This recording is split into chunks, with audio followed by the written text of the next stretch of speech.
Ladies and gentlemen, welcome to the 2018 Melee Rumble. And tonight we are going to decide who will face our champion at Melee Mania Dos. But for right now, let's not even think about the champ because I got some special announcements for him later. Today's all about our 7 competitors, and they're going to scratch and claw their way through this match.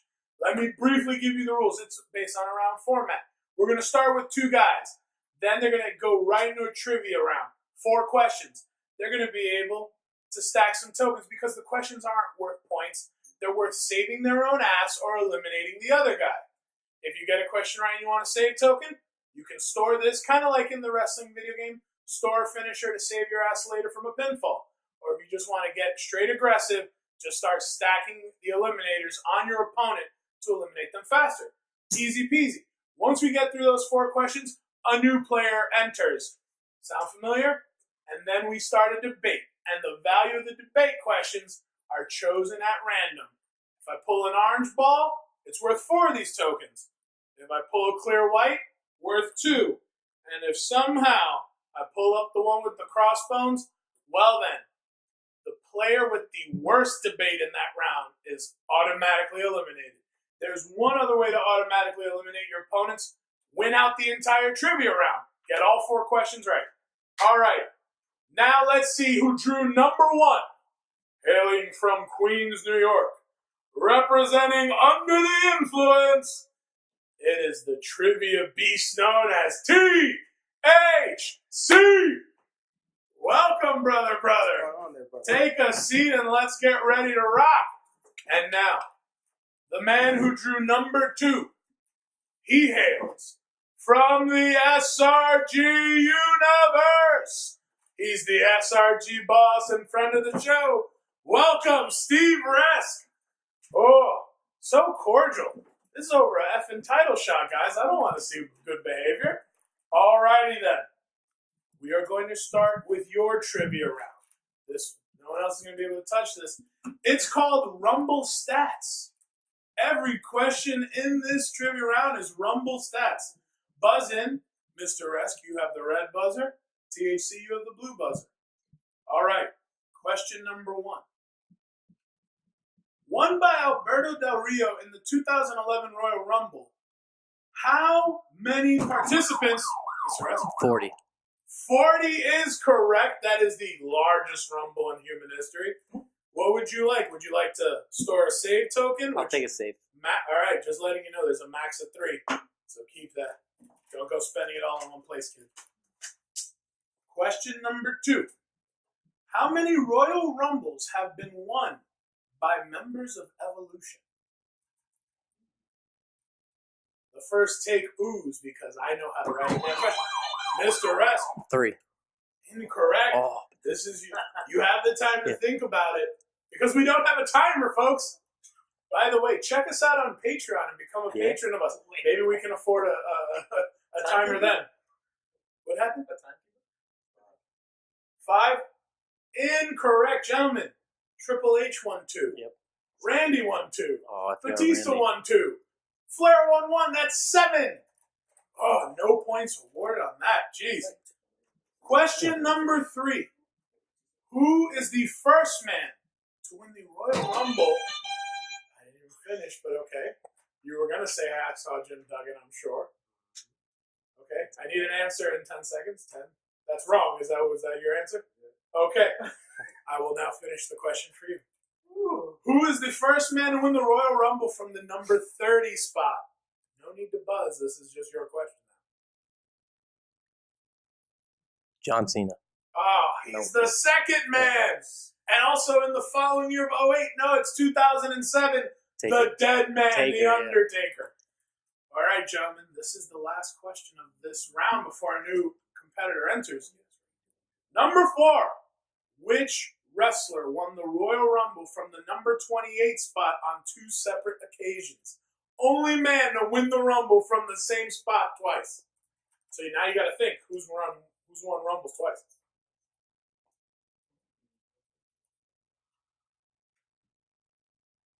It's all right. No, take the time. I'll start a count. I'll start a clock soon. Yeah. Triple H. Triple H, good guess, incorrect. This one's yours now, and I'm going to give you a count of 10. 10, 9, 8, 7, 6, 5.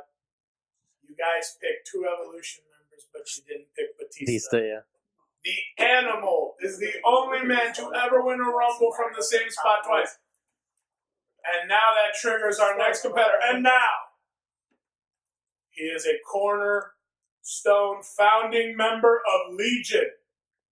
Hailing from the depths of your worst nightmare. Ladies and gentlemen, welcome Blackjack to the table.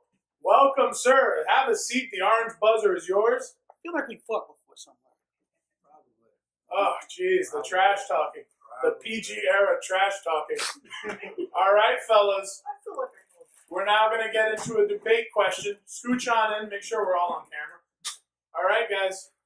At random, I am going to pull a melee Powerball to see what your debate will be worth. Are you ready? This debate will be worth 4 tokens. Man, and the first take is laughing because that's exactly how the first Rumble went. Someone could easily get eliminated right now. So I'm just going to, forgive me, wife, I'm just going to get rid of that. And that can reside there. No, it's all right. Just keep it off camera. Gentlemen, first one to buzz. So I'm going to ask the question. Buzz in and tell me your answer, and then you get 30 seconds to defend your answer in the order in which you buzz. For example, if you buzz in first, you tell me which your answer is, then you, and then you get to defend. All right?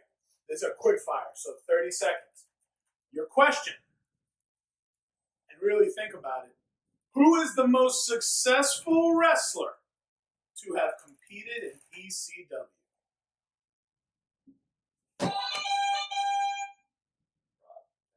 Rob Van Dam. Anybody else want to buzz in? I mean, you two are still competing to give an answer. Your answer? Mick Foley. Mick Foley. And you don't need to buzz in. Just who's going to be your answer? I'll go with Eddie Guerrero. I like that. I do like that. All right, THC. 30 seconds. You pick the longest reigning TV champ of all time.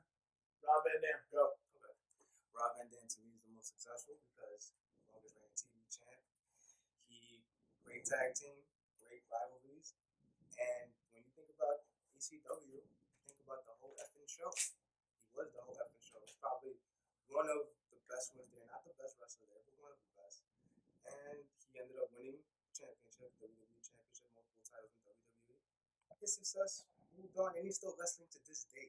Putting in work. I'm supremely grateful you actually talked about his career because the question was framed within their career of who was successful and just so happened to be in ECW. I'm glad you just didn't stick with ECW. But now you picked a person who also has cross-brand appeal.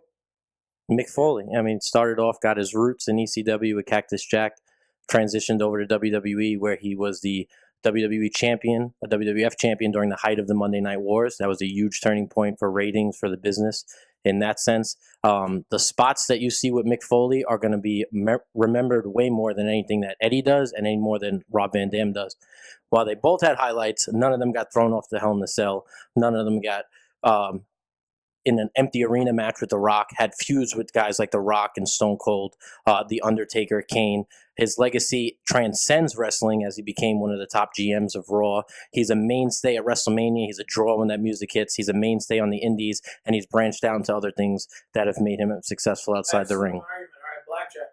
Tilt the mic your way. You can have the mic right now. Why Eddie Guerrero? Well, you also want to remember, yes, he was in ECW, but he also, like Mick Foley, transferred over to WWE, and he also went to WCW. All 3 names what he was well known for. And yes, he didn't get that. He didn't feud as much with The Rock like the others did, but he did have a few good highlight moments. And he also ended up going to great lengths, and he did his own spot as well. Because who can forget that frog splash off the top of the cage? That was definitely one of the highlight moments. And here's the one thing. Yeah, he didn't take the same bumps. But he had the charisma. He had the capability, and he was known in other areas as well. Mexico, in Japan, he won multiple titles over there as well. You can't say Mick Foley did the same thing because there were certain areas he didn't go to. And let's also not forget the fact of the matter is his death affected a lot of people. It's true that if he had gone further, if he was still around, I definitely think he would have definitely gone. I agree with you in very many ways. I just early on in your argument, Blackjack, you said, "Oh yeah," and Eddie also had a few.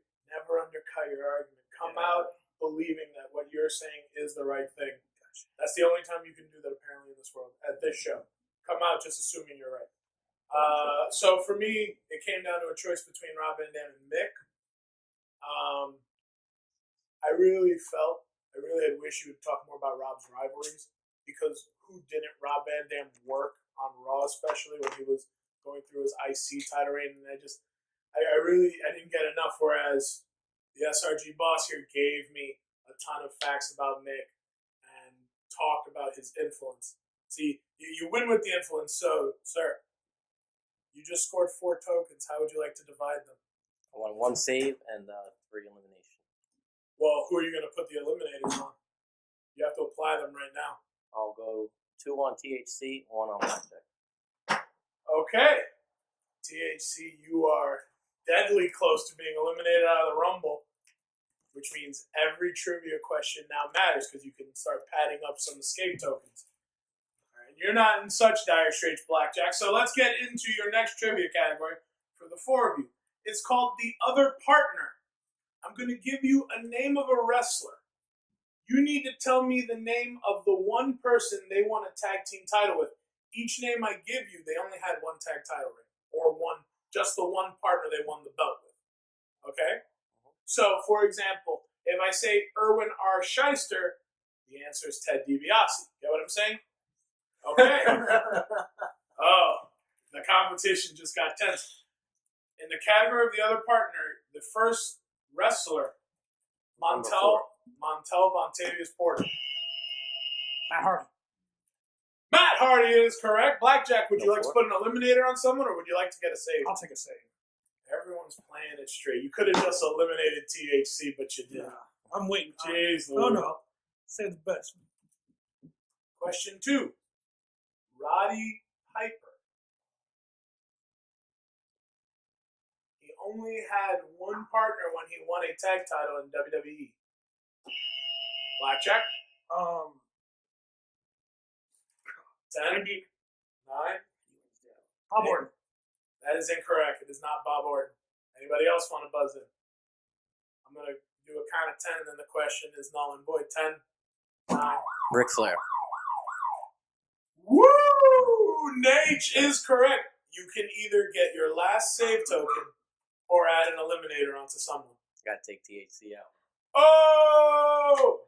What an upset, THC. Thank you for being in the room. And now the streak of the man entering at number 1 and winning is gone. So a future melee question might be, who's the only man to win it from the 1 spot, which would be our current champ. But you two have 2 more questions in this category. So who knows? Question number 3, CM Punk. It was Mr. Rask.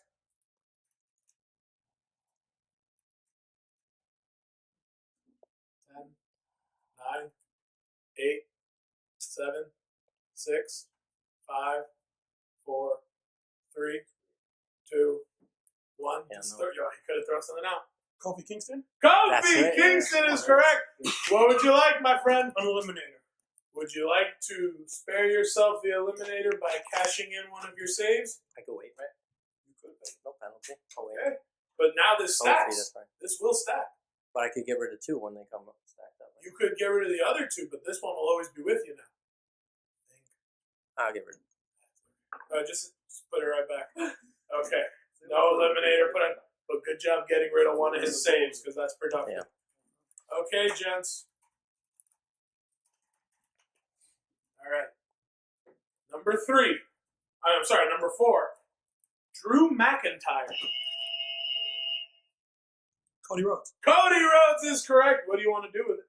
It's like, I'll put another eliminator on. You gonna get rid of your last save? Sure. Okay. So put it back in the set. That was a great trivia round for you. Excellent. Okay.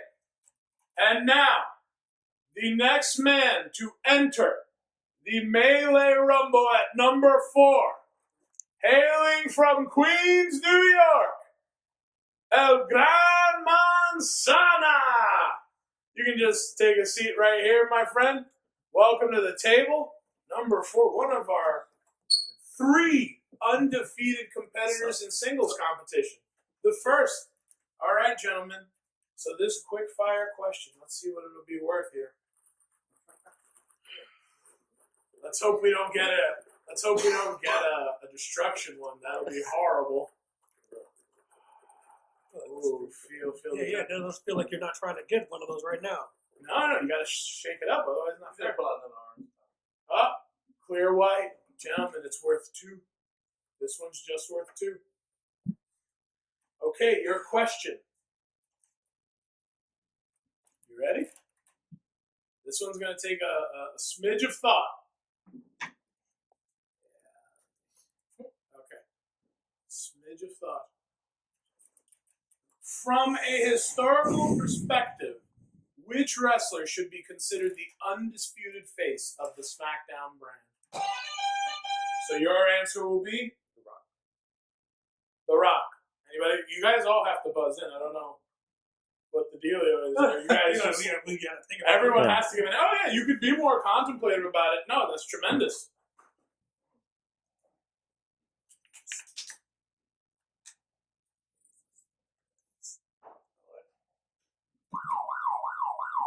Undertaker. Hey, I can come up with 3 other guys right off the cuff right now who deserve it. Ric Flair.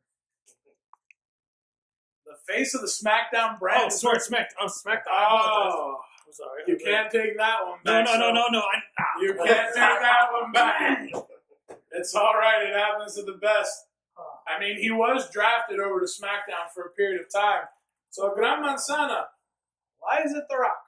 The show was named after one of his catchphrases. It's ever since, The Rock's been there before SmackDown started. They named the show for his catchphrase. He was so popular. I remember being a kid and watching The Rock come out opening the show. What more can you want to be, to be the face of that brand? Sure. Okay. Monsieur Resk? Pretty much the only thing that you could associate with SmackDown and The Rock is the name. Undertaker, who has a career of accomplishments, the height of his accomplishments when he was the guy and the title, the champion, and not just the Undertaker with his, his legacy and his presence, was when he was on SmackDown. And that was when he was the number 1 guy in the company, which you don't see often from Undertaker, interestingly enough, even with all he has accomplished with the WrestleMania victories and all these things. But when he was at the top of his game and he was the guy in the company, it was on SmackDown. You have 30 seconds to defend why Ric Flair's few-month tenure on SmackDown will win it. Okay, fine. Go. You can't think of a more iconic person than Ric Flair when it comes to representing anything wrestling related. Okay. Even right now, his daughter is on SmackDown, winning championships and dominating. It just goes to show you the weight and character that Ric Flair represents. Even now, he's passed it on to the next generation already that runs. And that's also another one of the reasons why Ric Flair, when you think of Ric Flair, you think of who? Who? Okay. No, it's fine. Listen, you were just doing a bit the way Bobby Roode and Charlotte were about their tag team on Mixed Match Challenge. I can respect that.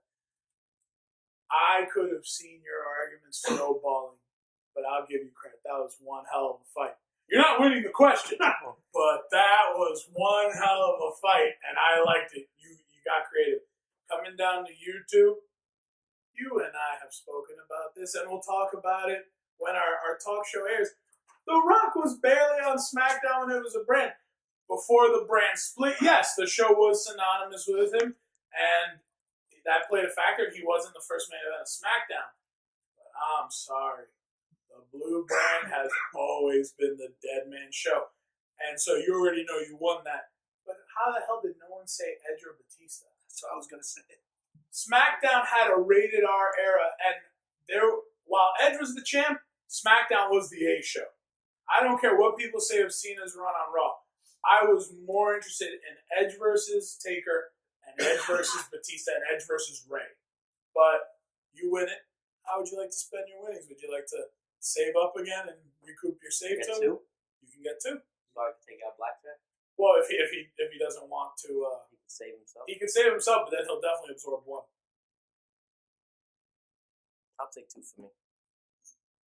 Ain't nothing wrong with that. Okay, two save token. Now the way the table looks, two save tokens for Mr. Arrest, a save token and an eliminator on Blackjack, and El Gran Manzana just sitting pretty, being was it Sweden or Switzerland? Which one avoids conflict? One of those. Okay, gentlemen, your next trivia category is the ladies of wrestling. Question number 1: which WWE Hall of Famer managed Mark Mero? Sable. Question was WWE Hall of Famer, so unfortunately that is incorrect.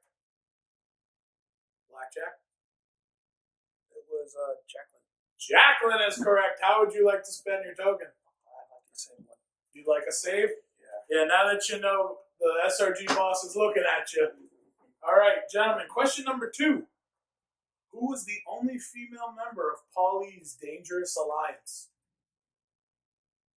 The Dangerous Alliance, Stone Cold Steve Austin, Rick Rude. Not Stone Cold, Stunning Steve Austin, Rick Rude. I believe Bobby Eaton. And Arn Anderson. Definitely Arn Anderson. Bobby Eaton is the one, I'm not sure. Come on. There was one woman. Luna. Oh, Luna is incorrect. Nothing. 10, 9, 8, 7, 6, 5, 4, 3. Terry Reynolds is incorrect. Would you like to just you lose nothing? Yeah, all right. Miss Elizabeth? Miss Elizabeth is incorrect. Medusa, aka Alundra Blaze. Come on, Medusa. One of the toughest guys. She was inducted in the Hall of Fame 2 years ago. All right. Question number 3. Which former champion submitted opponents with the Black Widow? Steve Rest. AJ Lee. AJ Lee is correct. What would you like, sir? I'll put one over here. Eliminator over here. Oof. A Gran Manzana, 2 more, and you got to go. All right. Your last question of this trivia round. To date, who holds the record for most Impact Knockouts Championship title victories? Blackjack? 10, 9. Gail Kim? Gail Kim is correct. How would you like to spend your winnings? I'll put Eliminator on her. What do you want to do? You want to absorb it or get rid of one of your?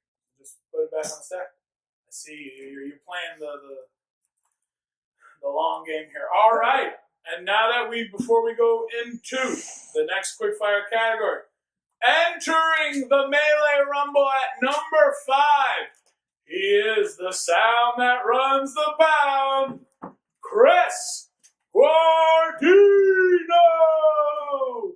Welcome, sir. Thank you. All right. Gentlemen, let's see what your debate category will be worth. Okay.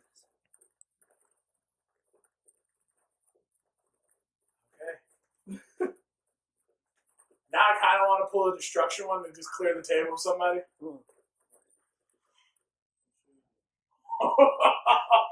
This question will be worth 4 Eliminator tokens. Catch that. All right. Your question, gentlemen, and remember, buzz in to provide your answer. I really can't have you hog the mic, just because you have to share that one. Who is / are the most financially savvy wrestlers in the business today? The Young Bucks. So the Young Bucks for the sound that runs the pound. Triple H. Triple H for Steve Rest. I'm going to go with The Rock. Come on. It's okay. Give it a good 10-second thought. Really think about it. Financially savvy could be a lot of things.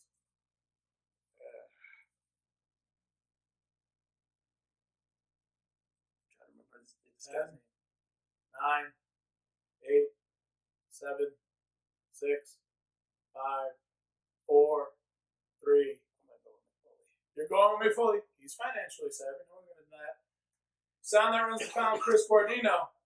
The Young Bucks, why are they the most financially savvy? The Young Bucks are perhaps the first wrestlers in history without the backing of a WWE, a WCW, an ECW being unknown to most of the mainstream to make themselves millionaires by underground, by marketing their own t-shirts, by making themselves cool, by using social media, by doing everything, by scratching and clawing to becoming a new generation of independent wrestlers. They're going to put on their own show later this year, try to sell out a 10,000 person arena, something that's never been tried before because these guys are so smart. And any other wrestler, Rock, anyone. I got to call you. Okay. Great argument. Okay. Mr. S.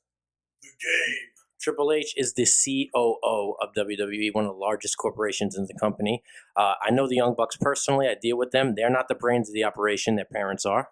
I don't think they're millionaires just yet. Dwayne "The Rock" Johnson is successful, but that's because of his agents and his booking, not because of himself. Triple H is the most financially savvy. He's the COO of WWE, and he runs NXT, which means he's the one handling the books. He's doing the bookings. He's booking the arenas, and he's making the money. All right, EGM. You went the Hollywood route, the hardest working man in the industry. Why is it The Rock? The Rock is constantly out there, no matter what route he takes. He's putting himself in the best position to make that money. He's out there doing a movie. There's no lull in between his movies. Well, he's just out. I went to see Jumanji today. How was it? And it was an awesome movie. Awesome movie. But no matter how you get there, at least he's working hard for it instead of sleeping with the boss of his daughter. Blackjack. Why McFoley? Because one of the reasons you got to remember, Mick Foley has worked with every other territory of wrestling. Because wrestling, he still to this day does what it is for wrestling in its own right. And just like he stated as well, he didn't succeed financially by, as you quote, sleeping with the boss's daughter. But he worked with other arenas from TNA to, as I said, also Japan as well. And also worked around WWE. Going back even as the general manager quite a few times. Even more recently, he was recently. So you had an uphill battle, Blackjack. If I'm making the argument for McFoley, I'm talking about his philanthropy, doing volunteer work, fundraising. I would say his book as well. Yeah, you started talking about his career though. That's right. So the argument came down to the three of you. It's very difficult to argue against The Rock's financial success in the lulls. I loved your. I can't verify this. You know them. You've done business with them. So I'm not gonna comment on whether or not their parents are the brains behind the operation. That's a you thing. But with Triple H, I mean, yes, you bring up the COO part, but it's one of those things that it kind of felt organic from his position in the family.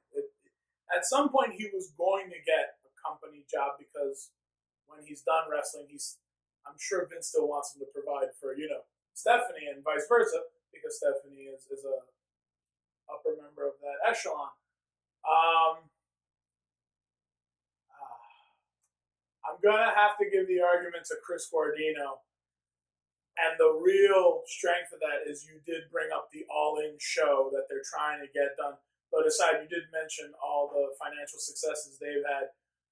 I connected with your argument more. So, you get to deal with 4 tokens any which way you like. Okay. You could do all 3 saves and then put an eliminator on someone. You can just say, F it. Put all 4 on Blackjack to eliminate him. You could put 4 on your buddy Steve. Oh, that's true. You'd still absorb 2 and get eliminated. He has 4. Well, yeah, you get rid of 2, but then you still get 2 other eliminators. See? Okay. It's a game of numbers. There's a Game of Thrones, and then there's a game of numbers. I'll take 3 saves and then give him 1 eliminator. Wow, went the safe route. God, Just like last year's Rumble. You're giving him an eliminator? Yeah. Wait, it's 3 or 4 to get it knocked out. 3 to get knocked So out. he's got one left. You got to come out fighting, my friend. All right, gents, we go into your next trivia round. And if no one gets eliminated in this trivia round, no one's entering the Rumble. We'll just keep on going. Your category is WWE music. Now, I'm not going to sing you the line, but I'll give you the line of a wrestler's song, and you need to tell me who the wrestler is. I'm going to do this as monotone as possible to make it difficult. Question number 1. Booyaka. Blackjack. Rey Mysterio. Rey Mysterio, what do you want to do? I want to. I'll take one more save token. Let's see. Nationwide is on your side, my friend. Question number 2. I came to play. Blackjack. Triple H. Incorrect. The Miz. The Miz, what do you want? Take a save. See, it's harder when I don't sing it. Question number 3. I'm here to show the world. Mr. S. Dolph Ziggler. Dolph Ziggler's correct. What do you want? You want to... I'll take the save. He looked at you. You got to get it on this. There ain't no stopping us now. Shelton Benjamin. Incorrect. Ain't no stopping me, no. There ain't no stopping us now. Team Angle. Incorrect. New Day. Incorrect. New Day doesn't even have words other than it's a new day. Yes, it is. No, they have words. Oh, yeah, the choir in the background. You can't understand what the choirs understand. Sound that runs the crown, Chris Guardino. 10, 9, 8, 7. Shot in the dark.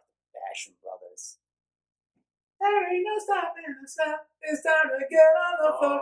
Bailey! Listen to Bailey's music. I fast forward. You gotta remember the floor. Everybody always saw the floaters, and we're just like, Yeah, that's And, all right. and New Day, they always come out and talk, so you never get to hear when they actually start saying That's a good point. I really just 4 people getting that one wrong for Bailey. Oh. All right, so we're going into your quick fire because it is the 4 of you. Oh, I love this question. I hope this is a destruction question. Tag team. This one, no, because this one will give good conversation. I firmly believe in it. Nope, a 2-parter. Your question is, who's the greatest wrestling babyface of all time? 2, 3, and you'll be 4. Hulk Hogan. John Cena.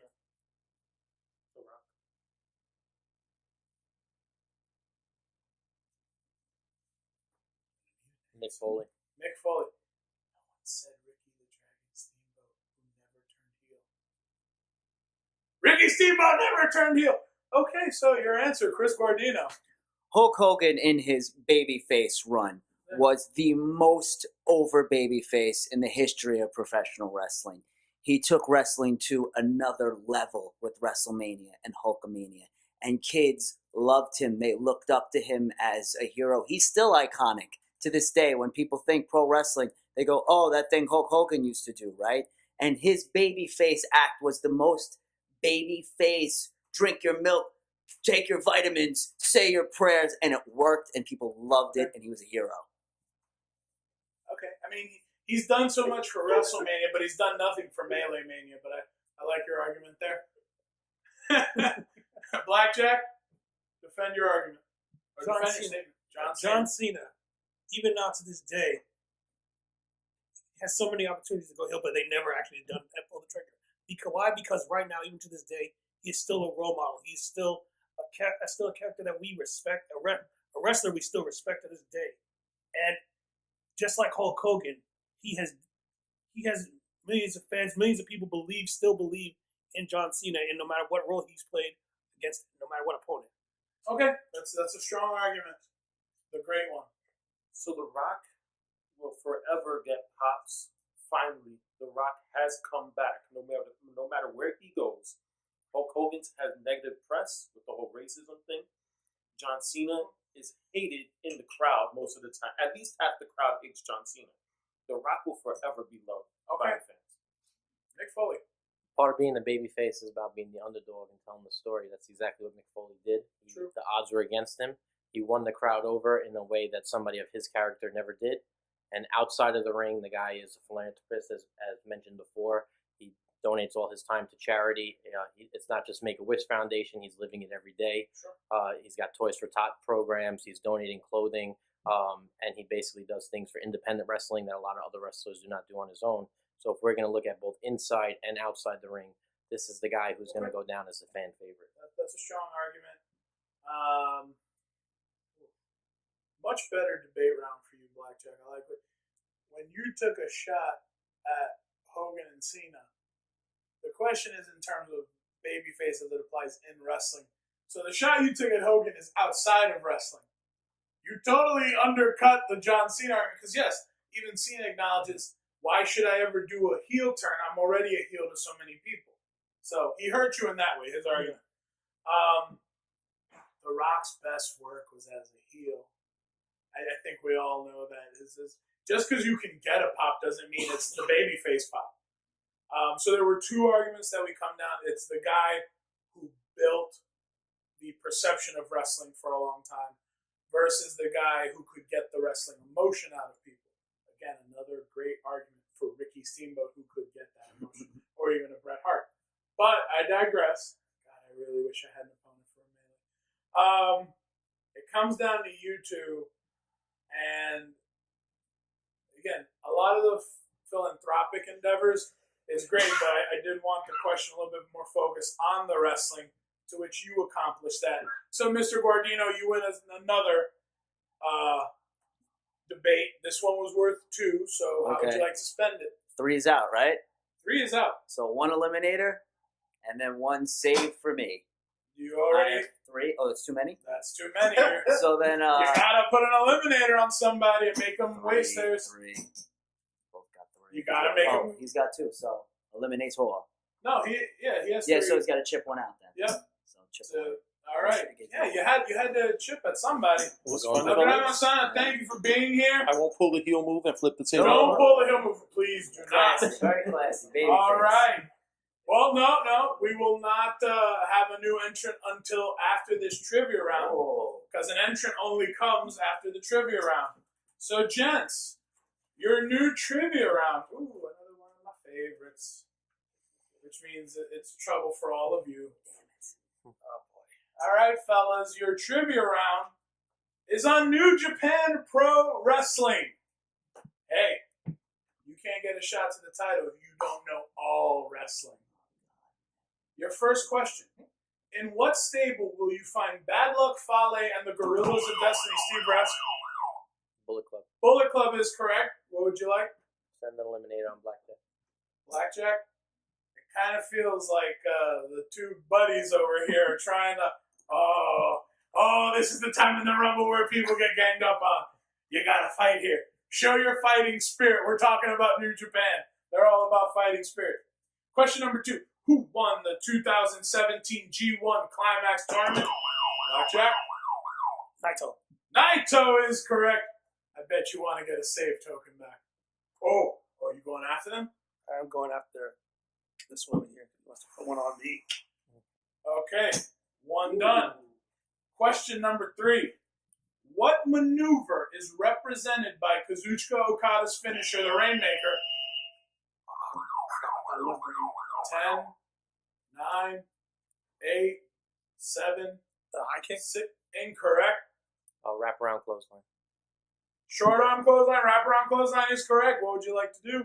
Send one over there. Oof. You're gonna... Yeah. All right. Now it's a fight, gents, with your last question. Who is the first man to win 3 Best of Super Junior tournaments? Mr. Rex. Ricochet. Incorrect. Me? Yeah. Okada.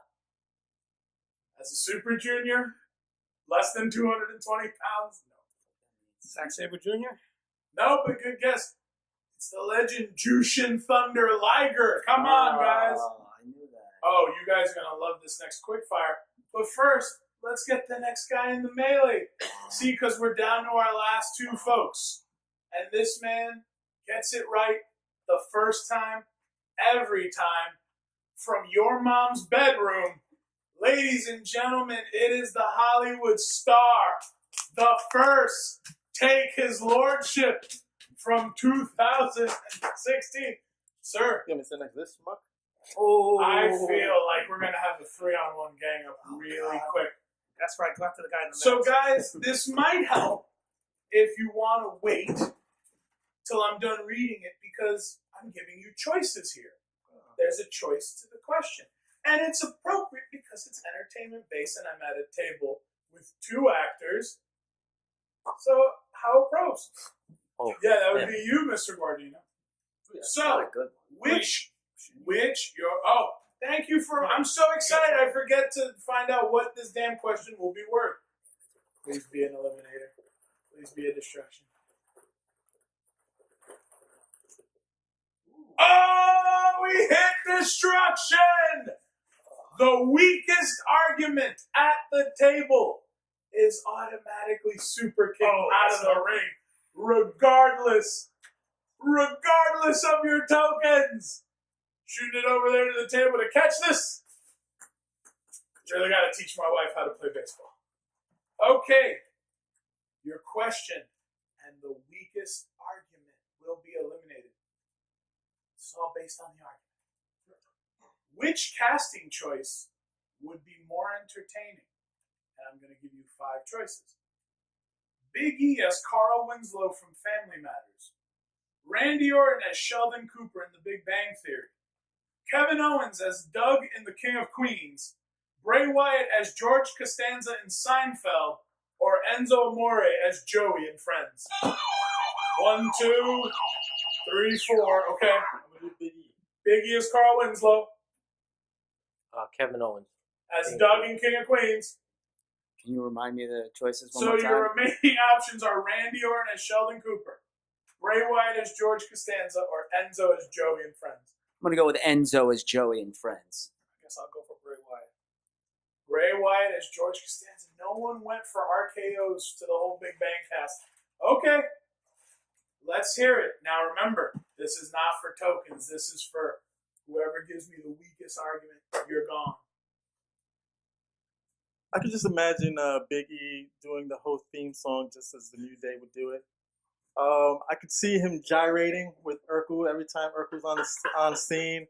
I could see him irritating his sister Laura Winslow and just really pulling the hairs out of Carl Winslow. I could see Big E is Carl Winslow. Oh yeah, okay. Jesus, you're booking Big E as Steve. Come on, hurry up! You got 10 seconds left. So I could see him just infuriating Urkel, Right. gyrating against him when he's next to Laura, just trying to get him away. Okay. And just seeing Big E as Carl Winslow, the cop, would be hilarious. Okay. You struggled there at the tail end. If Kevin Owens KO. wasn't a wrestler, he might as well be the King of Queens. He's halfway there. He's got the same build for it, the same personality outside the ring. He's already got the hot wife, just like in the show. And I think that, him delivering packages with a black best friend will just kind of be like the zaniness that he's already pulled with Sami Zayn. Seeing him go heel on his father-in-law. Him cutting heel promos on his father-in-law who lives downstairs would just be epic. Okay. I think we might have found the job for him outside of WWE. See, I knew I was doing good with this question. Enzo is Joey. Enzo Amore is a funny Italian person. What is Joey Tribbiani? A hilarious Italian person. It is perfect casting. Enzo Amore is a legitimately hilarious human being. I could picture him going, "How you doing?" And then the audience goes, "How you doing? How you doing? How you doing?" And I also see potential for a love storyline with Nia Jax on an episode of Friends. Perhaps he takes her out to dinner and she asks for half of his meatball sub. Extra booking. Who's Nia playing? Monica? Phoebe? Rachel? Monica before she lost the weight. Oh! This is a going back in time episode. I can tell you right now, you're safe for the next round. That was legendary. Okay. Let's hear it. Bray Wyatt as George Costanza. I mean, come on. There was shrinkage! Yeah, exactly. That's what. We really got to use that one. Well, The fact of the it's matter your is- job to deliver it how Bray would say it. There was shrinkage. Come on. Can you imagine Bray Wyatt just walking into Jerry Seinfeld's apartment, just ridiculously with everything else going around, getting into arguments with the family, talking about, his mother, calling her Abigail, spraying on everything. Okay. That's your argument? Yeah, no, I'm glad you recognize it. Blackjack, that was a great effort. But, I mean, it's an uphill battle when you got to pick Bray Wyatt to be George Costanza. I Man, was you enter a legitimately table nervous and there. somebody's already gone. My chest hurts. All right, but I really wish you hadn't confused Carl with Steve. No, I was going for the brother. I was going for the brother. You were so close Eddie, to getting eliminated. right? Eddie. Eddie. I was just waiting how this argument was going. I'm like, okay, these two are great. He's fucked. That's He's the so- funniest one, though. Big That E, is. That's the I funniest don't know. one. You made that Joey You argument made really that good. really good. And But I need Blackjack. we already found that second career for Jacob. Jesus. Buddy cop movie with Jericho. All right, guys, we're going into trivia. And the category is top events. I'm going to give you the wrestling promotion. The answer is whatever their top event is. The only one that's not here is like, if I say WWE, Buzz, WrestleMania. You know what I'm saying? Yeah. Okay. Question number 1, Impact Wrestling. Chris Bardino? Bound for Glory. Bound for Glory is correct. What would you like to do? He's got nothing over here. Give him an eliminator. Man, you're just not focused on your Boy. partner He's over got. here. Oh, yeah, fuck, he's got 3. Yeah, you can get rid. But we got a show. I know, it's true. It's true. You're not I gonna got to choose. ride home. Oh, okay. Question number 2, Ring of Honor. 10, 9, 8, Went to it. 7, 6. Well, if he doesn't get it right, buzz in. 5, 4, 3, 2, 1. Anybody? Death Before Honor. Something. That's one of the earlier ones of the year, but that's not the big show. 10, 9, I went. 8, 7, 6, 5, 4, 3, 2, 1.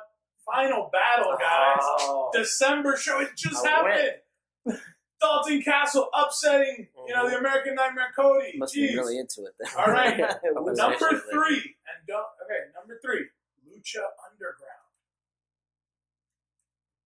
They may not be on pay-per-view or anything like that, but their last episode of every season is their big show, and they call it. It has a name. 10, 9, 8, 7. AAA Mania. No. 6, 5, 4. Noche de Luche. No. 3, 2, Temple of Doom. 1. Ultimate Lucha. This is not very creative. Your question number 4. What is the big show? The company's called AAA, but it's really Lucha Libre AAA Worldwide. So AAA, the big Mexican promotion. AAA Mania. Close, but wrong. But you're going to hate when I tell you the answer because you were close. Lucha Mania. Incorrect. Just don't buzz. Mania the AAA?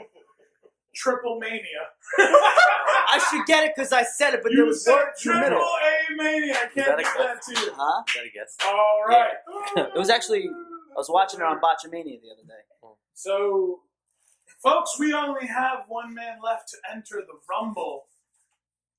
From Queens, New York, he is the 2017 King of the Melee, and he will enter this melee with his winnings of the tournament. 2 save tokens to start off here. Ladies and gentlemen, welcome our brother, 100 Proof. My man's. Hail to the king. Congratulations, guys. I'm here. Let's do this. All right. This is the time in the Rumble where we're down to the last 4 competitors. Steve Resk has now become the longest tenured person at this table. You don't have the record, though. We would have to go an hour and 45 for you to get the record, thanks to our current champ, the Lex, who likes extending. I love that guy. So much editing because of him. The damn battery went out at the last Rumble. Okay. Gentlemen, let's find out. Now, King, can't do anything to help you if I pull up a destruction one. No problem. But I do have faith in your debating skills that won't hurt you. No problem. And this debate question is worth 2. Thank you. All right, gents. Your question is, remember to buzz in. You can buzz in wherever. If you were throwing a crazy house party, what wrestler would you invite to intensify the madness of the party? 1, 2, 3, 4. Stone Cold Steve Stone Austin. Cold. New Day. New Day. Oh, Paige. Damn. I'm terrified of that answer right You now. didn't say Dead or Alive, so I'm going with Macho Man. Yeah, it's not. It's anybody in all time and Macho Man. space. Macho Yeah, Man, my man. I did say the madness, so yeah, that's a good trigger. All right. Stone Cold at a party.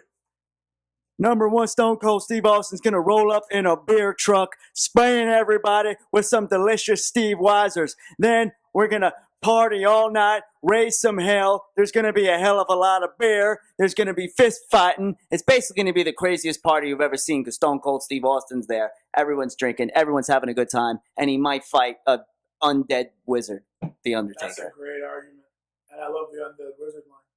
New Day. New Day rocks. Everybody knows that. They're gonna come in there with. They're gonna come in with trumpets. They're gonna get the people dancing. They're gonna get people singing. You know they're drinking. We know that they know how to get down on camera after hours. So it's gonna be a good time. Either you might play some video games, which is all around good time. They seem like white people love them, black people love them. They're gonna be the life of the party. Hey, They've Puerto made it clear. Ricans love them too. Puerto Ricans love New Day. All right.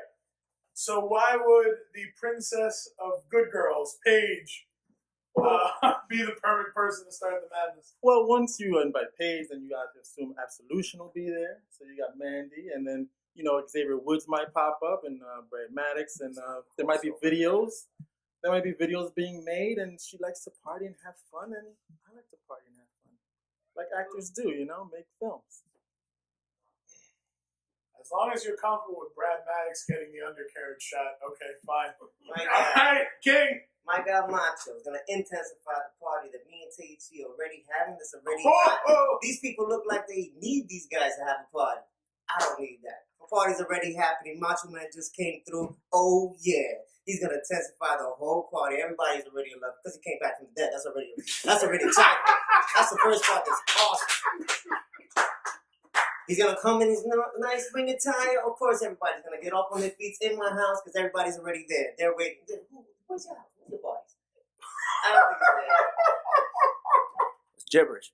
It was gibberish? It was not gibberish. I thank you. What do you mean? First off, you want to just make a porno. So I'm not choosing your answer at all.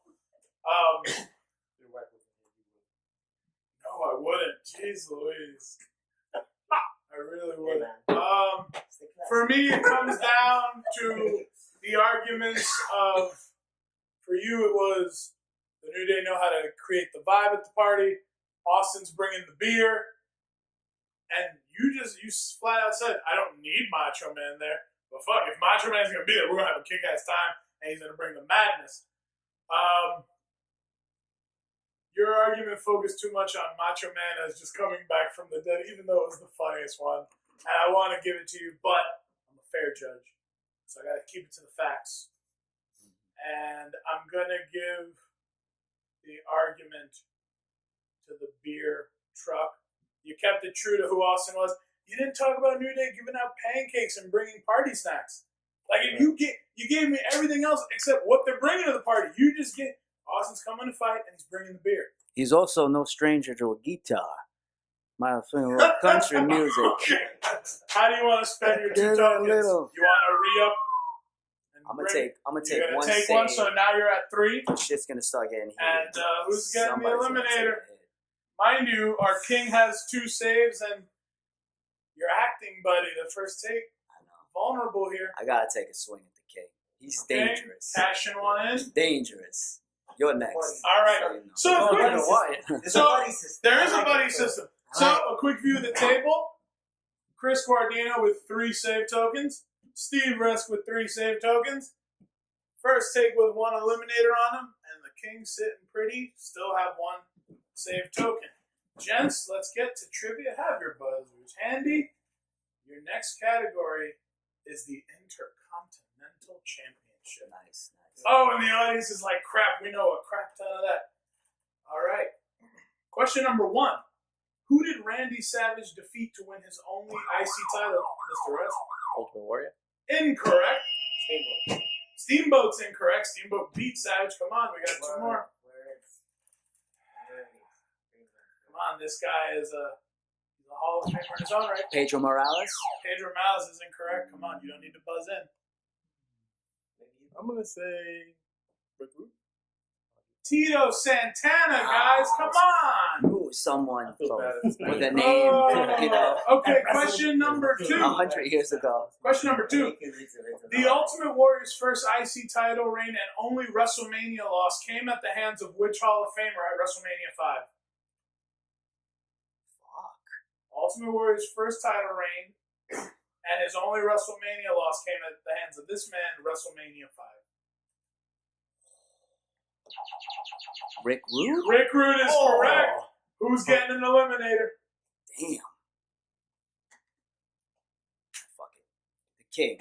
King, cash We've in come your this last far. one? We might as well stick with it now. It's 09 Rumble. Yeah. Okay. Legacy. Question number 3. The Intercontinental Championship bout between Bret Hart and British Bulldog main evented which 92 pay-per-view? Sound that runs the pound. SummerSlam. SummerSlam is correct. Who's getting the eliminator? King. The King's the king. All right. You want to be king, you got to get the Question king. number 4. Which current superstar won the Intercontinental title at WrestleMania 31 and lost it the following night on Raw? Zack Ryder is correct. What do you want to do? Holy crap! I mean, he's wearing a crown. Like, Haters. I'm That a teammate was highly only. offensive. Talk shit about my studio apartment. Even I'm offended from that one. Okay. I know the next That's a question. body system. It's all right. It's a cool Listen. thing. It's cute. Let's hope that the next destruction one comes and then somebody will catch it. Your saviors won't be able to say, oh man, I feel bad. I feel bad for you, King. Blackjack had to do with the same thing. 2 guys ganging up. You had to pile on that shit? Oh, Me and the King got some history. I know. Built-in heat. Oh, it's just worth 2. All right, gents. This question may seem familiar because it's just a rehash of a previous question. From a historical perspective, who is the undisputed face of Monday Night Raw? 1, 2, 3, 4. Stone Cold Steve Stone Austin. Cold. Chris Jericho. Jericho. Rock. I'll go with Cena. Get ready. Prepare that argument because you didn't sound excited, but I know No, this is- you have the way to argue about it. All right. Stone Cold Steve Austin. The Monday Night Wars were going to Nitro until Stone Cold Steve Austin began his meteoric rise to the top. Not only was Stone Cold the face of pro wrestling in the Attitude Era, he changed what wrestling was to a more edgy, hardcore product. Stone Cold did everything imaginable. Your top moments from Monday Night Raw: Stone Cold in the beer truck, Stone Cold helping Foley win the title, Stone Cold and The Rock. You could go on for days. Stone Cold is just the man. He embodies that era in one human being. That's a good argument. Stone Cold paved the way for Monday Night Raw, but Raw is Jericho. Guy came in, he was just as edgy, he was just as raunchy. He's calling the boss's daughter trash bag hoe, putting on caliber matches. First ever undisputed champion. He topped Triple H, Stone Cold, and The Rock all in one night in the tournament, and he's been doing it for decades. You know, Austin hung up the towel, and he's doing his podcast. Jericho is doing it on Raw up until recently, and in New Japan, coming back for the Royal Rumble, and he still stayed fresh for all this time. So on the longevity of it, Chris Jericho is going to go down as face of All Raw. right. That's a great argument. First take. You got The Rock also leading in the whole Attitude Era and the Monday Night Wars. Without The Rock, Stone Cold would have been nowhere because their rivalry pretty much made that whole era. You had him go up against Chris Jericho. You had The Rock basically just putting in work, making it happen, and not only that, just taking what he learned there and then transforming it into his now acting career, and still coming back to feed the Raw and WWE brand. Stone Cold possible. But all right, let's hear the argument Cena for for the face of Raw, right? Undisputed face of Raw. Everybody knows it. That Raw is the main show. Cena's the man. He had a match with almost every great wrestler that there is on Raw. Out of it, every wrestler, what is it, the pay-per-views. But let's talk about just Raw. He's the face. Everybody comes for him. Half of them come for him. Half of them come to hate him. Everybody knows that he's the guy that if there's a new guy coming up, who they gotta face? They gotta go against the gatekeeper, Cena. Cena's always been there, been a cement in that company. He's next to Undertaker. He's the guy that always did the right thing for the business, and he stayed as the face. that was an excellent argument. I think for me, we're either talking about the legacy of Stone Cold, which the Attitude Era Raw was centered around him, not The Rock, and The Rock did not make Austin. So that you helped to make that era. You took a cheap shot at Austin using The Rock, and that wasn't good.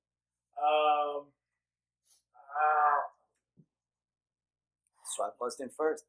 Well, Only listen, one just because you're the beneficiary of buzzing in first and taking Austin, that was a great, compelling Cena argument.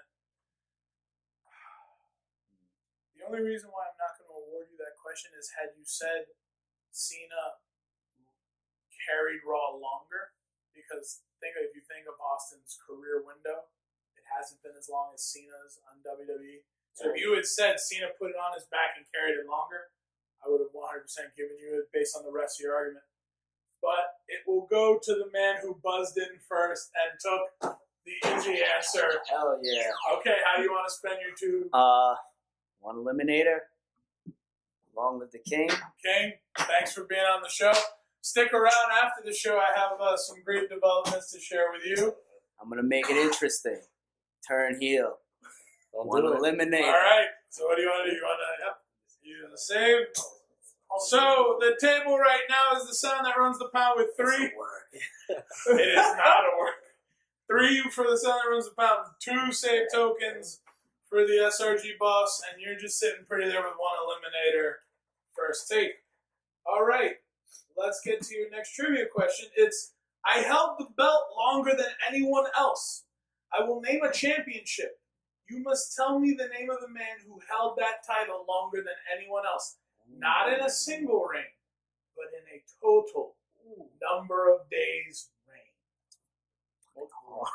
Multiple rings? Doesn't matter. As long as days Combined added up. days. Okay. Right. Okay. Number 1. The ECW Championship. Rob Van Dam? Incorrect. Rob Van Dam only held the title for 21 days. Rhino. Incorrect. Tommy Dreamer. Tommy Dreamer is incorrect. The franchise Shane Douglas. Damn. Everyone forgets Shane Douglas. Question number 2. The Ring of Honor World Championship. Who held that title longer than anyone else? 10, 9, 8, 7, 6, 5, 4, 3, 2, 1. Yes? CM Punk. Incorrect. Daniel Bryan. Incorrect. Just throw something out there. Alberto Del Rio. Never held the Ring of Honor. How about Samoa Joe? Damn. I was God trying damn to think. All right. Number 3. The NWA World Heavyweight Wrestler. Ric Flair. Incorrect. Ooh, not Flair. Good. Dusty Rhodes. Incorrect. Bob Backlund. Lou Thez. It's called the Lou Thez press for a reason. Question number 4. The WWE Champion. John Cena. Incorrect. Bruno Sammartino. Bruno Sammartino. 4 billion days. How would you like to spend this? I get one. Just 1. It's the only question in the category that was answered. Gotta correct. give one to Alessio. First take, you are 1 token away from elimination. Wish you'd be eliminated now. Hang in there. All right. No, I'm happy I eliminated. Your next quick fire question. Oh, I hate these. Let's. You've won the most of them. You fool. Stone Cold, like beer and Light beer. Please be destruction. Nope. 2. This one's worth 2. Shooting it over. Nice.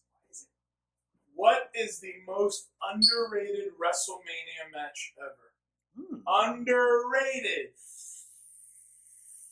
Buzz in to get your priority in answering.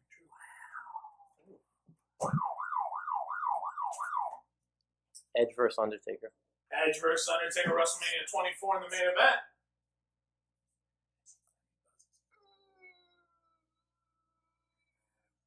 It's difficult when you can't pick the obvious answer because there's no obvious answer here. I'm gonna go to the ladder match. I see on that.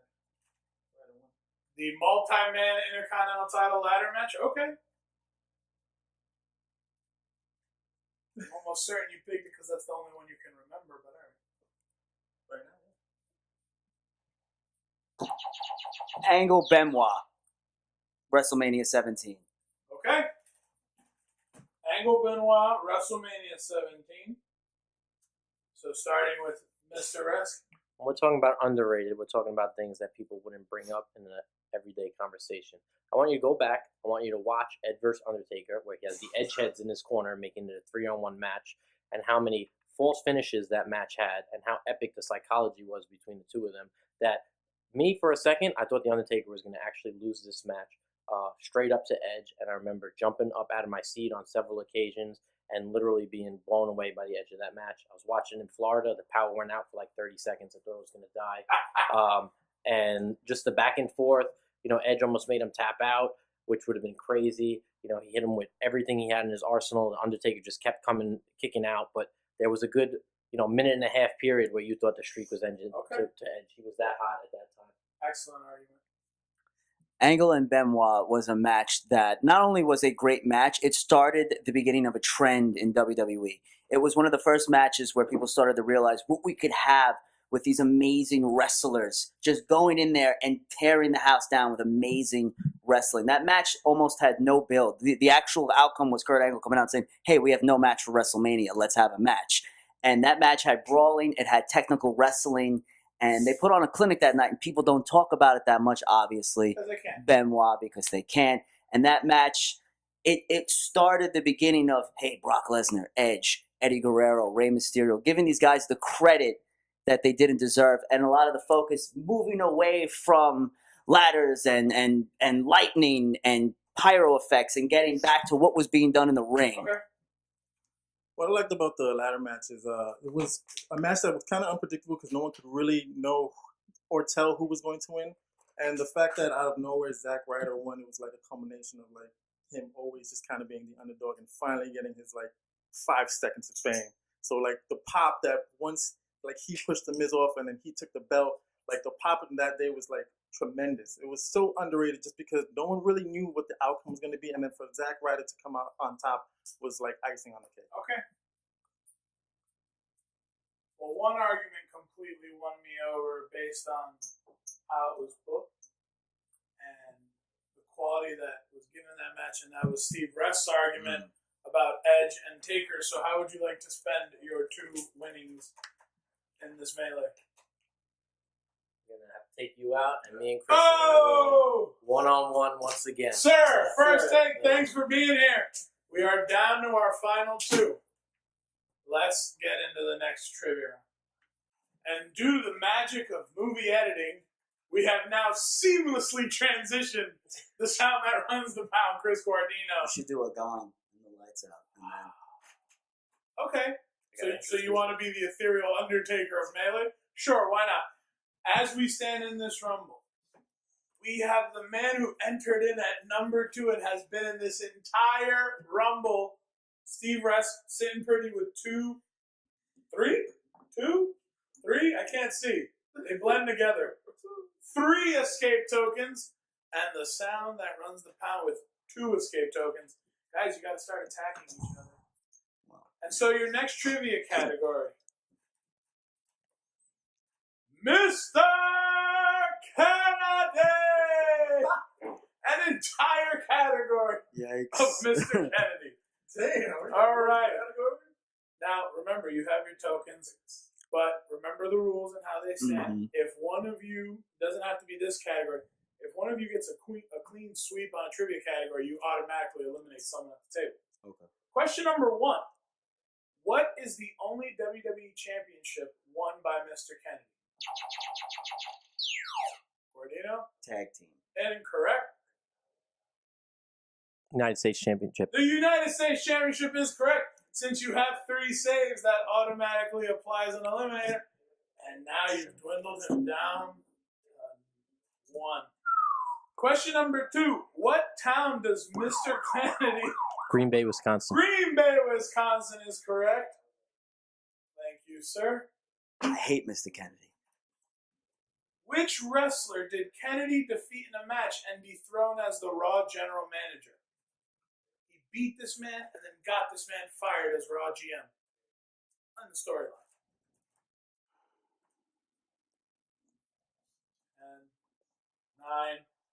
10, 9, 8 William Regal? is correct. Holy shit! Yeah. Do you want to attack his tokens or stock up on some I'm saves? taking a save, baby. Okay. All right. For the last question, what faction did the now Mr. Anderson join in TNA? Aces and eights. Aces and Eights is correct. I assume you. Yeah, I'll take a save, baby. So that round wasn't bad. You broke even. Okay. Well, you guys are gonna like the next question, but let's see what it's worth. Oof. Now an eliminator, a destruction powerball It's here intense. automatically triggers the winner of this match. That's good booking. That is good booking. Nope, just worth 2. Okay, thank God. This kid's Oh, got that's good booking, but thank God. numbers and stuff over there. They do. Your question is, which wrestler is WWE missing an opportunity on by not pushing them enough? Oh my God. Somebody better buzz in and like say, oh, this is my answer. So who are you going to go with? Finn Balor. Finn Balor, and you are going to choose Dolph Ziggler. Dolph Ziggler. There's a lot of guys you could say that they're not pushing enough. Rusev, Ziggler, the list goes on and on. But Finn Balor is someone they're not pushing enough who could be a face of the company, who could be a main eventer, multi-time world champion. This is a guy who's traveled the world, not just been in WWE, he's traveled the world, New Japan, all over the place, and shown that he is a top-level competitor. His demon gimmick is something that kids would eat up.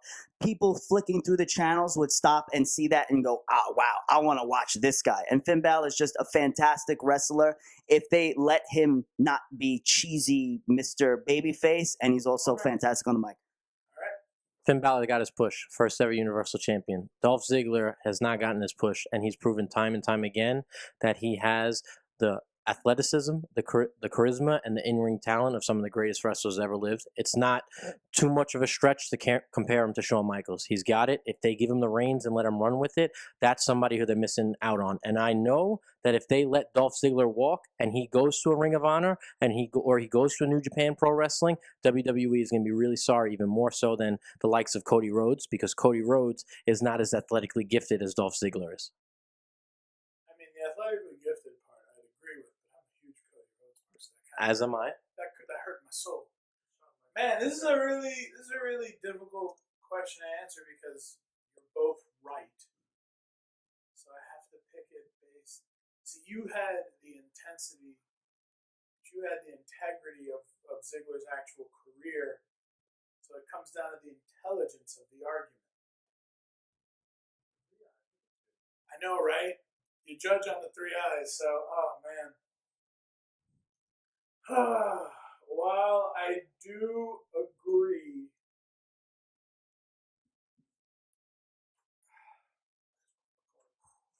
I know I could flip a coin on this. I agree with both of you. I'll say this. The huge opportunity, because the question was preference, a huge opportunity. I think if you're going by that, then you have to take the wrestler who could have been more money. And because Finn has the advantage of coming from a place where he proved himself, coming with, like basically riding a wave in the WWE is how you're going to win this one. Because I think if I just keep it to the heart of the question, the huge opportunity aspect. You win this question on semantics. So congratulations. How do you I want, agree. how do you want to spend your winnings? I'll give 2 over there. All right, cool. All right, so the next trivia category is tag team managers, and the first one up, number 1, the Midnight Express.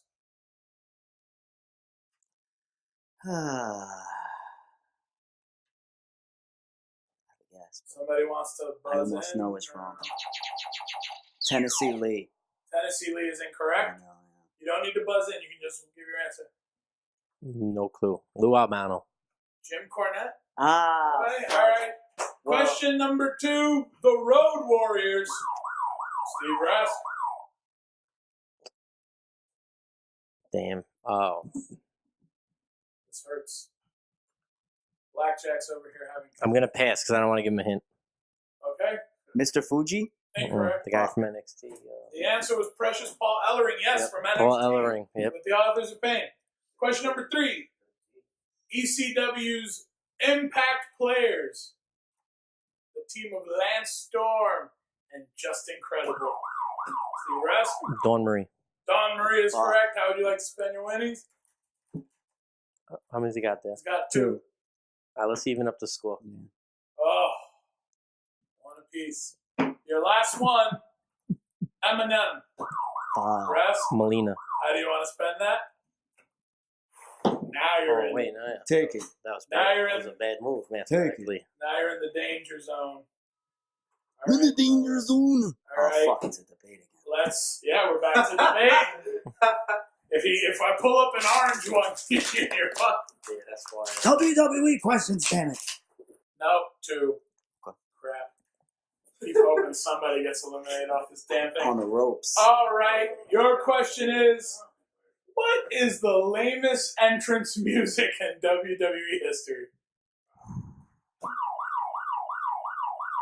Zack Ryder's. I don't know why you buzzed in, but okay.